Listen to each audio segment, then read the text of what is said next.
I'm so proud that A Dog's Life is now sponsored and powered by Antinol. I've given green-lipped muscle to my fur family for over 15 years as part of the precautionary principle as learnt with the College of Integrated Veterinary Therapies. I switched to Antinol's Joint Care Pro a year ago, being so interested in its unique oil-based capsules, especially for Mr. Binks. He's taken green-lip muscle since I rehomed him, aged 2, 11 years ago, to support his long-term joint health, as green-lip muscle is species appropriate and bioavailable. Antinol is backed by 25 years of scientific research. Each 50 milligram capsule simply contains its patented active ingredient, PSCO-524. This is extracted from green-lip muscle. This is the highly concentrated oil that's ethically extracted and contains all known omega-3s, including ETA, EPA, and DHA. Mr. Binks's stride is strong. He's active and happy. His coat is like a mirror, reflecting a healthy metabolism that's supported by this powerhouse of omega-3. So go to Antinol's website today and grab your 10% discount simply using my code AnnaWebb.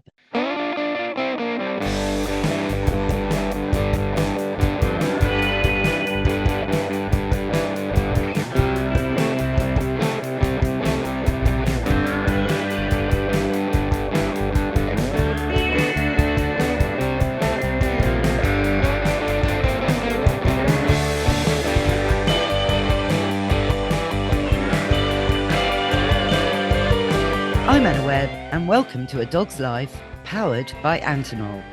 This week, we're talking to singer-songwriter Nick Celino, all about his Cavaliers. Nick Celino, I am just so beside myself that you're on my podcast, A Dog's Life. Thank you for having us on. I'm so privileged. I could talk about dogs all day, so thank you so much for letting us live my dream talking about dogs. Oh, well, gosh, I'm so pleased because, I know that you are seriously like climbing the charts. You're doing so well. And I'm kind of in awe of you a bit because, I know what a competitive scene the music industry is. So I just think, God, good on you, to be really making your mark. And I've been doing it since I was about 13, and I've tried everything. I've been all over the world. I remember I went to Russia on my own to perform on one of their big talent shows, like Jonathan Ross style tour over there. So I've been all over just trying for years to make it, not to sound desperate, but anywhere that would have us really, Anna. So I it's love. nice for things to be coming together. So how's the latest single going? I'm trying to sound like I know what I'm talking about. It's going really, Anna, it's going really well. We've had to push it back slightly, because we've had some amazing opportunities arise where I need to I'm going to LA in 2 weeks to start my debut album, which just doesn't feel real to even say. And there's a lot of like business logistics that need to go behind it. So I've got a few meetings with a business manager and a lawyer, which I never thought I'd ever need or have, Anna, which is pretty surreal from a little lad from Newcastle. So it's all really happening. And the people that I've been working with, like last week I was working with Steve DeBerry, who wrote for Tina Turner and Bruno Mars. So it's surreal, it really is. It's tremendous. I just love success stories. And I'm hoping that it's going to turn into a full rounded success story, but we're on the way. We really are, Anna. So it's mega exciting for me. I've been doing it for so long, and to finally, have some traction and for Yeah. people to really believe in the vision and see the bigger picture rather than, let's just make a one-hit wonder. I know the team I'm working with, they want to do an album that stands the test of time. And as a musician and an artist, I listen to Motown and all the greats. That's all I've ever wanted in my life, Anna. So fingers crossed it pans out how it's intended to. Well, listen, your energy is just brilliant. And at this point, I'm going to say, tell us about the dogs that have helped you on your journey, because I'm sure they have. Oh, they have. I mean, for example, Charlie, bless him. I tend to do a lot of demos, like just with a little microphone that I always kind of carry around just to do whatever comes to my mind. And you'll always hear Charlie, my little King Charles Cavalier, in the background, toddling along on the laminate flooring, or snoring is the favourite one, Anna. So we always have a feature of little Charlie in at least one of the songs that we do. So it's quite funny to hear back when we're mixing it. I'm like, that's Charlie. You can hear him breathing. You can hear his little nails on the laminate floor, and all the sound techs are like, "Can we maybe keep the dog out of the studio?" And I'm like, "No, he's my life. He's sitting on my knees. I'm recording and writing this song." So hang on a minute. So this is your first Cavalier that passed away that you're This, keeping alive in every song that you do. it sounds so strange. This, and I'm very spiritual, but hear us out, Anna. Our new little dog, Charlie. Right. Okay. We So Charlie's in the present. Charlie's in the present. Our two past dogs that had passed away were Tino and Billy in Prince, and they were all the same breed, King Charles Cavaliers, and they were all Lenham Cavaliers. And we ended up getting Charlie, who was totally different. But which is really strange, Anna, is I feel like Charlie I was going to say as a person, but as a dog, he seems like he's kind of got all the traits of the past dogs that we had in one. It's Mm. really strange. So like you'll do something or you'll look a certain way, and me and my mum and my brother will be like, "That really looked like Tino, that really looked like Prince, or that really looked like Billy." And these little mannerisms, we feel like they've all kind of came back in Charlie form. It's quite strange. Well, this is quite interesting actually, because we've got a podcast guest lined up actually for next week. And it's the wife of her name's Catherine Minchin, and she's married to Bruce W. Cameron, who wrote the very famous book called A Dog's Purpose way back in 2010. He actually joined us from New York on Barking at the Moon way back then, because I have to say, you have joined us on the famous dog slot, the only dog slot on the BBC. And it was so lovely to chat to you on there just a couple of weeks ago, wasn't it, Nick? Yeah, I Actually, loved it, Anna. yeah, but you see, this whole Dog's Purpose, it's turned into a film actually, starring Dennis Quaid, and it's now actually on Netflix, and it's called A Dog's Journey on Netflix. It's kind of a bit confusing actually, but it is based on this book. But anyway, the whole point of it is to highlight how dogs do come back. So it's something I've been thinking quite a lot of lately in preparation for doing the podcast next week. And I've actually watched the film, which it was released in 2019. And I just knew I couldn't watch it because one of the dogs I was told in the film is called Molly. And yeah, I had Molly was my great dog, my heart dog. Yeah, And it broke me when she passed, literally broke me. So I was kind of prepared. And that yeah, segment of the movie, gosh, I'm in floods of tears. I mean, I had to pause, I had to stop and then regroup on the film a couple of days later. yeah, Actually, it yeah. was it was that bad. So I hear you on this, and it's an interesting train of thought here because you wonder, don't you? Is it you and your environment that's bringing out these same characteristics, through training, through quirks, through the same environment, through the same personalities with the dogs? Or could it be something more? A divine intervention. I like to feel like it might be something greater, but when you put it that way, Anna, it probably is me just spoiling all of my dogs so that they've all kind of morphed into the same one because they've always had everything that they've wanted. They've had all the love in the world, and they're just like little people, really. I Yeah. mean, just the man, like everything about every single dog we've ever had, they're so loving. They're like my little brothers, really. And I like, for example, my mum had fell over a few years ago, and she had broke her arm in the middle of the night, and no one was home. And she managed to ring me, and I was like, "Where's the dog? Where's the dog?" And the dog was literally, this was Charlie, wasn't it? Or was it Prince? It was Charlie. He was a little puppy. We must have only had him for about a few months or something like this, and he had managed to nestle his way onto my mum's shoulder where it was actually broken. We didn't realise. And kind of like protect. protect the arm. And, it goes back into, being quite spiritual. I feel like dogs know, like, for example, if I come home and I've had a hard day and I'm a little bit sad and I just want to rewind and watch Netflix and do nothing and not talk to the world. The dogs, every dog we've ever had, Charlie, Prince, Billy, Tino, they'll they'll know that emotion and they'll come in and they'll make such a conscious effort not to leave your side. And I just think it's so special that dogs can really feel how, you know, the person that they live with is feeling and kind of pick up on those emotions almost like how a human would, but react in a total different way. Yeah, It's fascinating.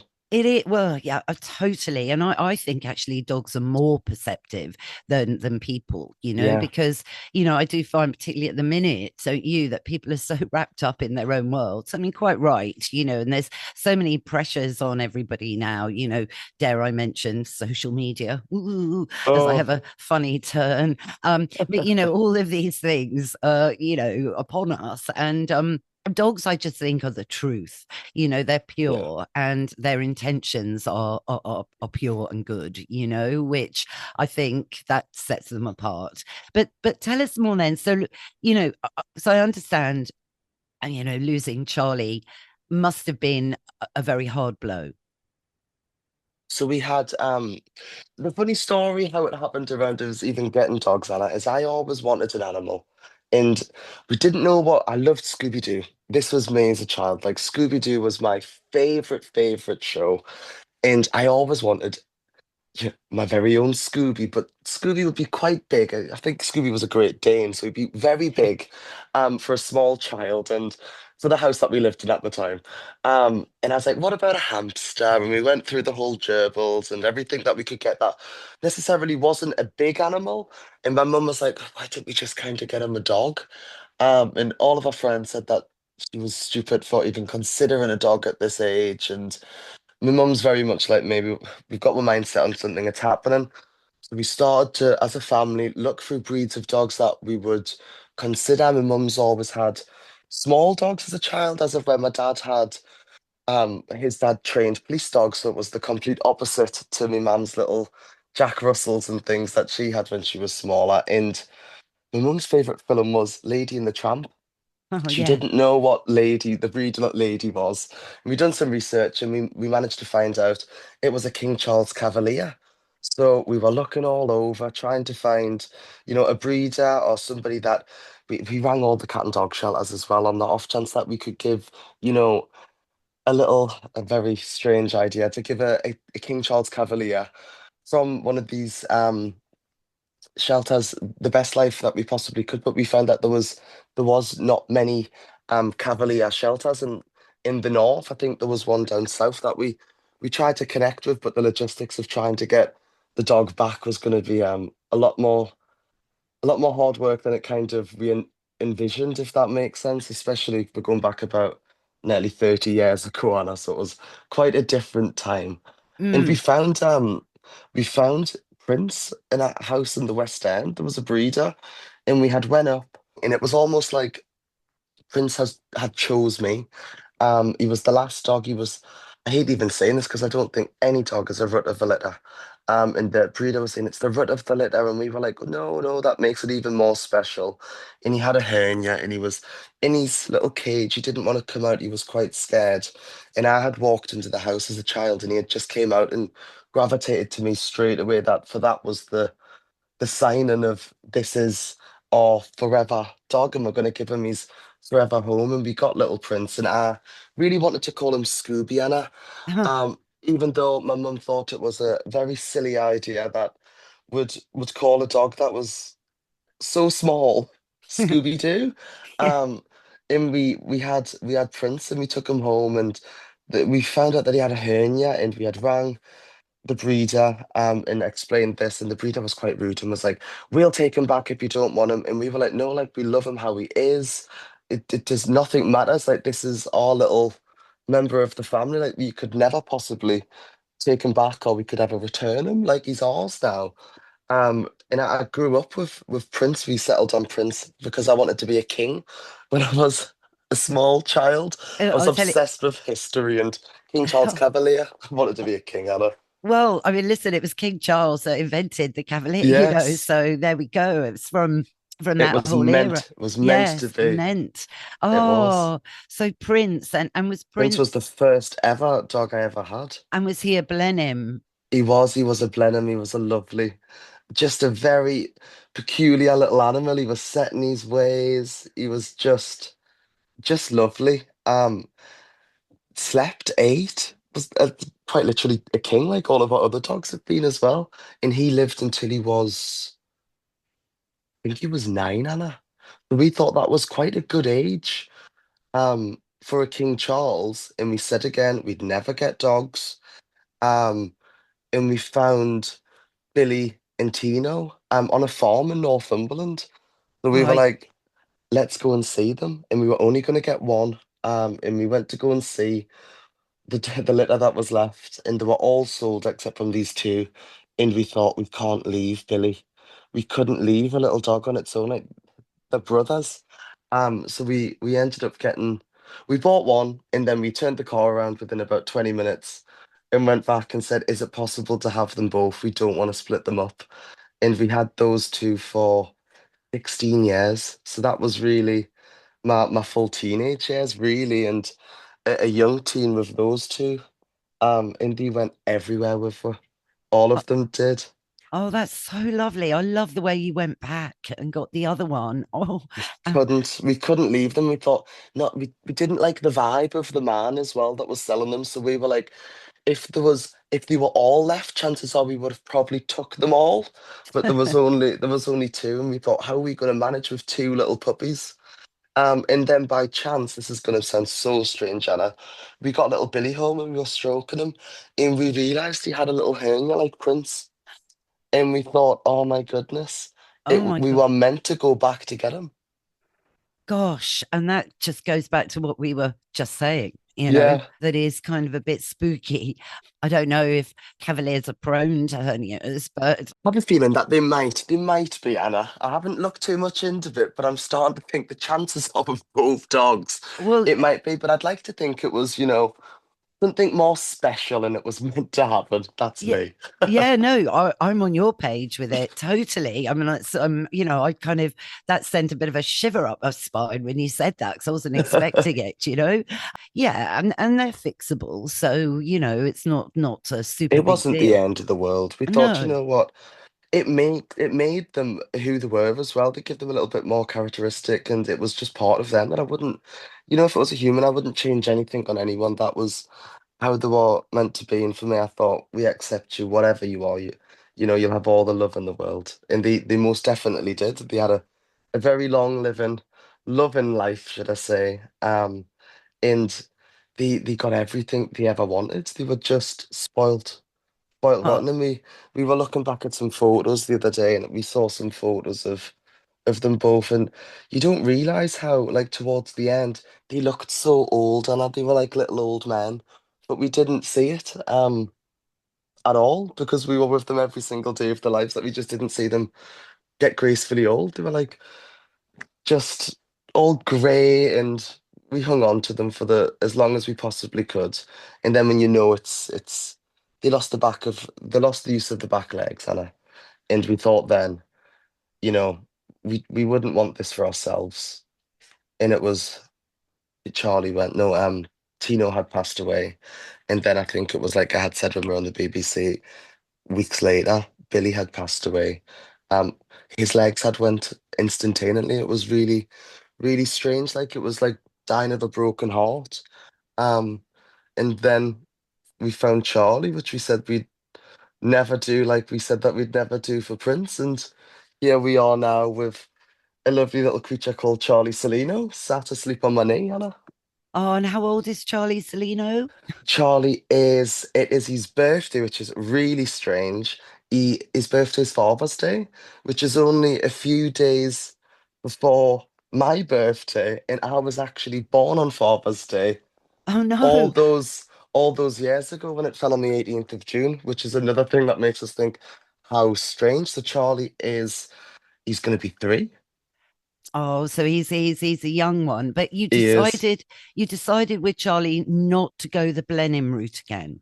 Yes, we did. So when I was a young child, it was very strange as well. There was quite a few King Charles Cavaliers in the street. We didn't realise, did we, that there was so many in the local area, and we had never seen a ruby King Charles before. We had always seen them, for example, on TV, like the lady from Lady and the Tramp. And there was this lady that had bought one at the bottom of our street when I was younger, and we were like, "What breed?" And then we looked at its little face, and we are like, "It's a King Oh, Charles Cavalier." We never realised you could get all brown. So when we were looking for Charlie, we had said, we've got so many amazing memories with our past dogs, and it would be nice to maybe see if there was a different colour that would gravitate towards us like our past dogs did. But really, we weren't too fussed about the colour. It was more about the personality of the dog, and we always think a dog should choose you. So whatever dog it was going to be when we went to go and see them, it would be whichever kind of chose. But we started to have a bit of a preference that we would love to try and find a Ruby that matched Ruby. Coincidentally, the dog when I was a kid was called Ruby. That would look like Ruby. And we found Charlie. He wanted about £2,500. And we thought that's ridiculous. I mean, we're talking 30 years ago, we paid, I think it was like £300 for Prince, and we thought that was expensive at the time. Um, yeah, I think dogs are very expensive. So I thought, I'm gonna reach out to the breeder and I'm gonna explain that we've always had King Charles Cavaliers. We'd recently lost our two. We would give a dog its forever home, and if the price was negotiable, you know, would he be open for offers? And he literally said, we know that you've had dogs like for so long, like you've said, we'd love to meet you, and we can talk about, a price if one of the dogs chooses you. And we went there, and it was so strange. There was two dogs left, and Charlie was very much like Prince. He was at the back of the cage. He didn't want to come out, and I kind of just sat on the floor, and he tootled out. And the guy had said, if you take him today, um he's we've got someone else coming for the other dog. If you take him today, you can have him for £700. And we were like, "Se- what?" We couldn't believe it. So we snapped him up. Well, we never took him that same day, if that makes sense. He had to stay for an extra week, but we kind of just yeah. paid for him, and he was ours there and then, and he chose us. He came out, sat on my knee, had a little wee beside us, and then jumped up even on my mum and started eating our earrings, and that's how I knew he was Cheeky Charlie, and we had found his name straight away. Gosh, this. So, out of a ruby litter, Yeah, are there different colours, or there are they? is. Oh, right. Because I actually didn't know that. It was interesting. So, were there sort of Blenheims and tricolours? There's tries, there's Blenheims, there's rubies, but with the rubies as well, it's really rare to get an all ruby where there is no white at all on them. You tend to have a ruby where there's a little bit of white on the chest or under the belly. And we kind of expected that just from doing a little bit of research on how, you know, the puppy fur falls out and you start to get different kind of pigments with their Yeah. fur. And Charlie's just completely brown. He doesn't have any white on him at all. He's like a Wow. little teddy bear. So I mean, and that's like a real ruby, isn't it? Yeah, Yeah. Because I totally think rare as well. Yeah, because I think I'm not sure, but I think in the show ring, a ruby can't have any white because then Yeah, it's like verging on, perhaps being a bit Blenheim. Blenheim. Yeah, Because a lot of the Blenheims are quite solid, yeah, yeah, yeah. across the back, and then they've got their white legs and like the white collar and Top of the what? forehead, they've got the Yeah, little thumbprint that the was. thumbprint. I Yes. know that's it. That famous thumbprint. I know that they Oh, have to have. They have to have they've it. got to have that. I mean, I remember Prince. Prince had the thumbprint. Prince could have been on a chocolate bar. That's what we always used to say. Uh-huh. We we were like we could show him, but he wasn't. All of our dogs have never been the best trained. Like they'll sit, they'll do the basic kind of weight, and they're not. We couldn't take any of our dogs to Crufts, put it that way, because it would be like a pantomime, Anna. We would be laughed out of the arena. I'm sure you wouldn't actually. I mean, it's not that difficult, but it's good that you do, some training. And that's great, He's but got his basics, but I always think to myself, I don't want, and this might go against all of your listeners, so sorry, listeners, if you disagree with us, but it is me, and I've always have been brought to say what I think. I think for me, my family have dogs, and they're so trained. I kind of want our dogs to have a little bit of a personality, a little bit of, not that a trained dog doesn't have a personality, but I kind of want him to be his own, to do what he wants, and to have a little bit of freedom where it's not so regimental, where I can say sit and he will sit, but he'll consider sitting before he does sit, yeah, if that no, makes sense. no. Listen, I totally agree with you. Let's hang on a minute. So you mentioned that one of your relatives trains police dogs. Which is that your dad's? It's my granddad, bless him. He's passed away now. He Oh, used to I'm train. sorry. Oh, That was his German Shepherds. And he trained them for his entire life. We had one of my cousins was a breeder of British Bulldogs, oh, um, and she's always had bulldogs her entire life. not the And she, easiest to train. I've got to butt in there. I'm yeah, I was gonna quite say, yeah, the training quite was very tricky. very true. Impossible maybe, but Yeah.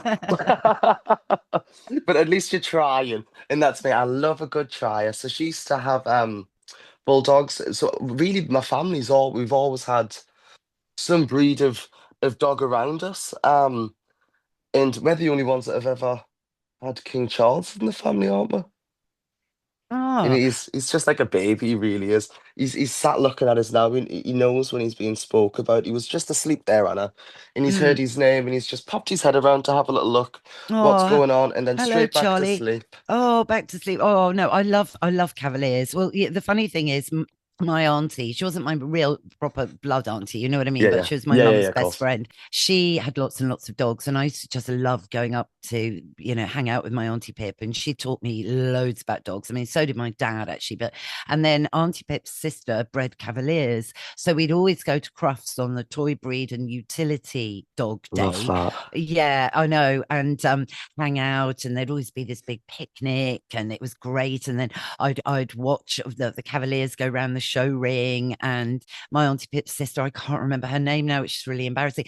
She'd always scoop the big rosettes and everything. She was a really, prolific, famous, Mm, good, reputable breeder in the Cavalier world, and. Then my aunt was gifted Georgina, who was one of my childhood companions, really, because I spent a yeah, lot of time at my auntie Pip's because I just loved being around all her dogs. We had dogs at home as well, but it was yeah. just lovely to just go to auntie Pip's and be allowed to immerse myself in dogs. That's all we talked about.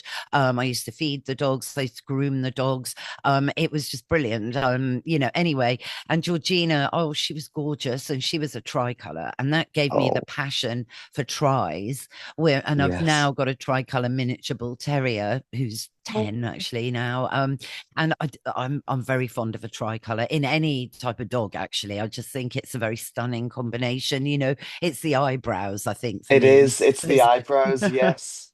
yeah. Yes, it really is. No, eyebrows are so defined. It's funny you say that. My brother's thinking about getting a dog. And Yeah. obviously, we've always had King Charles Cavaliers, and he wants to get a little King Charles, and he wants to get a little tricolour simply because he thinks that they look like little gremlins. Yeah. Um, and he likes their cheeky little faces, and it's the eyebrows that make them look just cheeky and so squeezable that you just want to kiss them to bits. So Yeah. that's on the cards for us. Oh, Another little King Charles, not in this house, but you'll have a brother, essentially, or a cousin, should I say it would be. a cousin, yes, a Yes. distant cousin. And then they've got the black and tan color ones as well, Yes. which you hardly see any of them. I don't know Do you know what? why. I actually saw one in Venice a few weeks ago, and Uh, I've not seen one for years. I was so excited. I ran over. This lady was sat with her Aperol Spritz. She was American. She had brought the dog over, and I was like, "I'm gonna sound ridiculous. I've always had King Charles Cavaliers. Would you mind if if I could stroke your dog?" And she was like, "Absolutely, go for it. Pull a chair up." And we Oh, sat there for about half an hour just talking about King Charles Cavaliers. oh my gosh. And she'd actually flown over on Yep. holiday.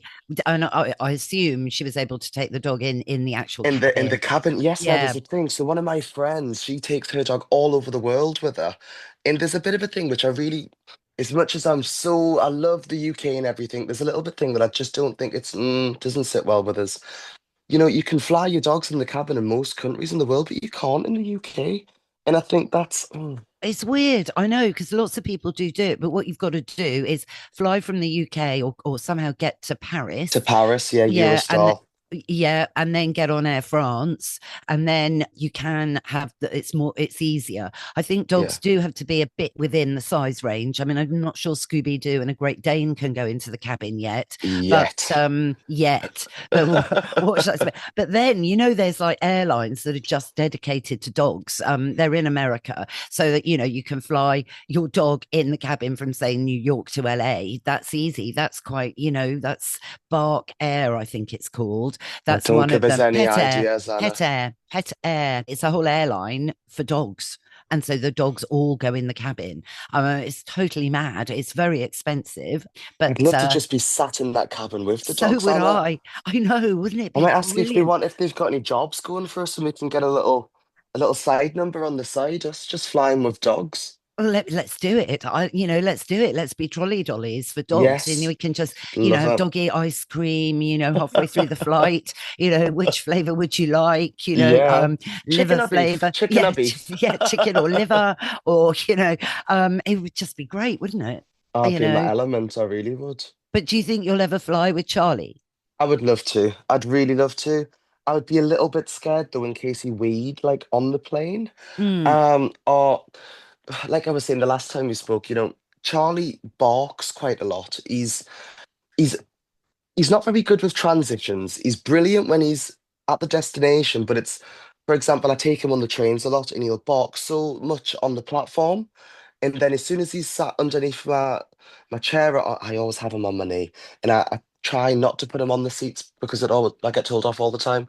But he's my little baby, so I always have him on us. And he's fine if he's sat and he's on the mode of transport. It's just getting him to that initial point where you'd think he was an Alsatian or something, and everyone's looking at us because he's barking so loud, and they look and they're like, "Oh, I wouldn't expect that from a little creature like that." A But gorgeous yeah, I'd sweetie. love. Yeah, he Yeah, looks but it's beautiful it's until he barks. it's the anticipation, It is. so there is work, that you could do on that, actually, like focusing him or practicing taking him to, a train platform when you're actually not going to get on a train, and Yeah. work through that kind of barking aspect. The minute he starts barking, walk him away from the platform. But you can't do it if you're obviously waiting for the train you're going to get on.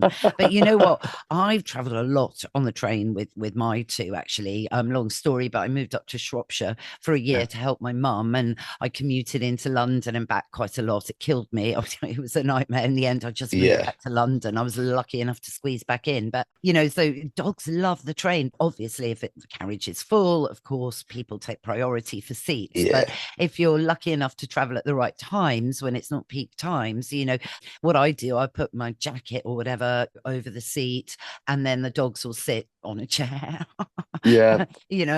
because I'm a bit nervous about the floors on trains. You have a good look and you think, well, if I had a toddler, I wouldn't be putting my toddler on that floor. Do you know, Anna, that happened to me. I took Charlie, I don't know where we were going. I think we were going to Manchester or somewhere, and I'd put him on the floor, and I had this maybe in very, not very superficial, but I had these lovely Versace jeans on that I'd paid a fortune for, Anna.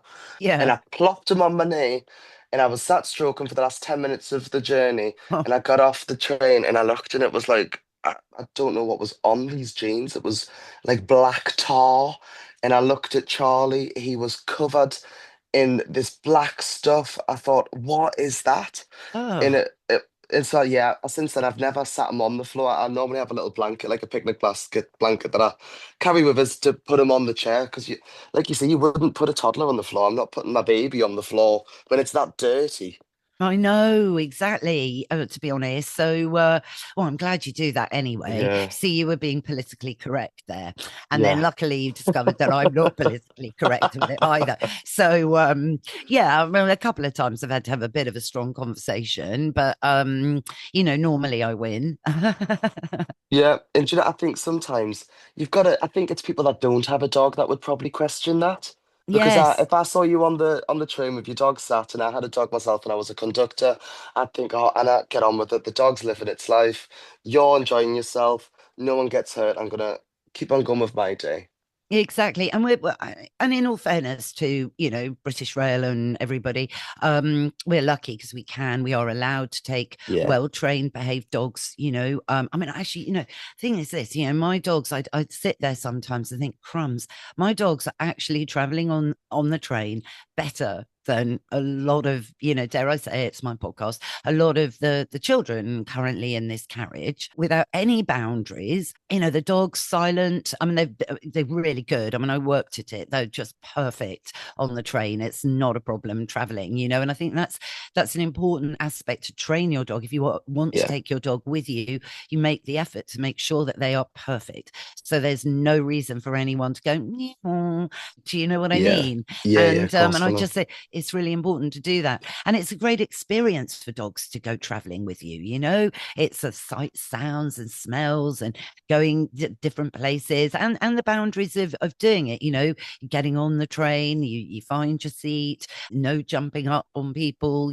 Just because there is that etiquette that there's always someone nearby that maybe is a bit shy of dogs, maybe Yeah, is allergic. But tell me, with the hair on a Cavalier, is it hair or is it fur? it's. I'm just looking at him now. He has to be brushed every single day, sometimes twice a day, because he does molt quite a bit. But what I've realized with him being a ruby, I'm so used to having Blenheims, so we see the white hair a hell of a lot more. But because Charlie's brown, we don't seem to pick up the malt quite as much as we would if it was, a lighter fur.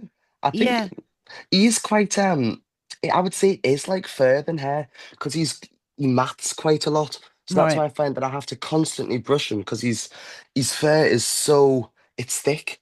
It's really thick and his ears are the issue of he hates getting his ears brushed and they get quite tatty sometimes, especially if he's been at the beach and he's been in the water and he's in the sand and everything's starting to clog.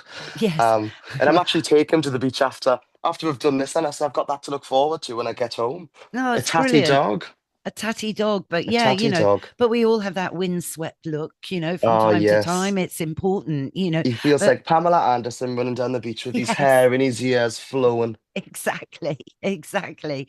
I love that, and I love that you do groom him, so you don't strip him or anything. So Oh that's no, no. I like exactly. him to be quite long, Anna.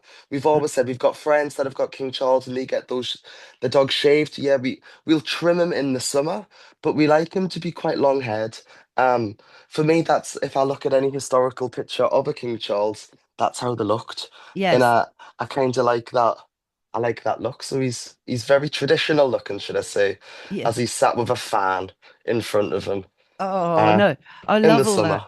I love that. Yes, yeah, because you do see Cavaliers that have been like shaved, Yeah, And I just think, well, it's such a shame because their coats are so beautiful, and it makes me think, in a way, those owners are a bit lazy because yeah. grooming your dog. If you've got a dog that needs a lot of grooming, you do it. That's Yeah. part of that breed and that whole essence that you've taken on and your responsibility, isn't it? It's just like having a kid, and I like, you know what to expect. I mean, not that I've got a child, but what I could imagine from looking after my friends when they say, "Can you babysit?" I know what to expect, and I wouldn't put myself into a situation where I would get a dog or anything where I've got to really care for it. Because for me, Charlie is my baby, so that's the comparison. I wouldn't step up to that plate if I couldn't do it. And before we got Charlie, we knew, well, before we got Prince, we knew that they're going to have to be brushed twice a day, and they're going to have to be walked, they're going to have to be fed, you're going to have to bath them, you're going to have to do everything that you would do for a small child. But it's just, you've just got to do it. You take it with your stride. That's what I'd do. As much as Charlie hates getting brushed. Well, Yeah, he's jumping up now. He's woke up and he can hear us. he's going, Hello, no, little not the boy.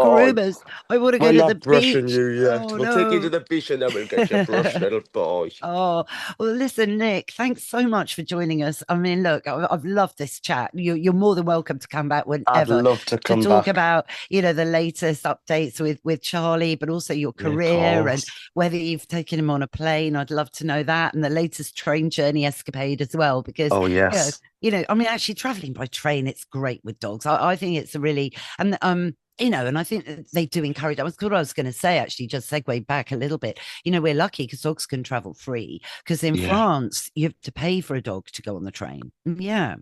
Oh, And, goodness me. I'd be trying to and pass him off as a young child so I could get it for free, Anna. so a funny little hat on him or something. Yeah, literally. He's got the eyebrows, don't you, little boy? I Oh, that's see you. Benjamin fantastic. Button. Very quickly, Nick, tell everyone Yeah, where people can tune into your latest tunes, of course. your website, and all of that. My name's Nick Celino, and you can find me on all social media platforms and all streaming services by typing in Nick Celino, and that's Celino. That's awesome, Nick. Listen, thank you. Enjoy your walk on the beach now with Charlie. Thank you, Anna, for having us on. I'm sure we'll speak soon. We'll take the dogs for a walk when I'm in London next. Can't wait. See you later, Anna. Bye now. That's our show. Hope you all enjoyed it. If you did, go on, rate and review the show wherever you tune into your podcasts. It really makes a difference. Thanks again, of course, to Nick Celino for joining us today, and all the links to him are in the show notes. Thanks, of course, to Mike Hanson, my producer. Find out more about him at Pod People UK. And thanks again, of course, to Antonol. And you can enjoy 10% off by using my code, which is just Anna Webb. The links, of course, are all in the show notes. We'll be back in your feed next Sunday, but why don't you subscribe now? And that way you'll never miss another show. Bye for now.